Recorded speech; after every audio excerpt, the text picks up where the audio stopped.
ఈ వీడియో అయితే పిల్లలున్న ప్రతి ఒక్క పేరెంట్స్కి అయితే చాలా బాగా ఉపయోగపడుతుంది. ఎందుకంటే స్కూల్స్ అయితే ఓపెన్ చేసేసారు కదా, పిల్లలకి బుక్స్కి అట్టలు వేయటం అయితే మెయిన్ టాస్క్ అనమాట. అట్టలు వేసేటప్పుడు చాలా టైం పడుతుంది. నెక్స్ట్ అలాగే కూర్చొని మదర్కి అయితే నడుముల నొప్పులు కూడా వస్తాయి కదా, అట్లా కాకుండా స్టిక్కరింగ్ చేసేవైతే మీషోలో అయితే తీసుకున్నాను. ఇది నాకు కాస్ట్ చాలా రీజనబుల్గానే వచ్చింది. ఇంకోటి ఏంటంటే దీంట్లో 3 సైజెస్ అయితే వచ్చినాయి, 30 పీస్ అయితే వచ్చినాయి. అలాగే బుక్స్ పైన స్టిక్కర్ అంటించుకోవడానికి స్టిక్కర్స్ కూడా పంపించారు. ఇదైతే వాటర్ ప్రూఫ్, వాటర్ వేసి కూడా చూసాను నేను, వాటర్ ప్రూఫ్.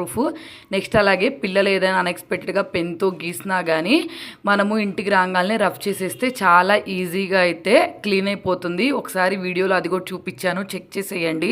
కాస్ట్ అయితే 226 రూపీస్ అయితే పడింది. దీంట్లో చాలా మోడల్స్ అయితే ఉన్నాయి. ఒకసారి మీరు కోడ్తో ఓపెన్ చేశారంటే దీనికి సంబంధించి చాలా అయితే ఓపెన్ అవుతాయి. వీడియో నచ్చితే సబ్స్క్రైబ్ చేసుకోండి.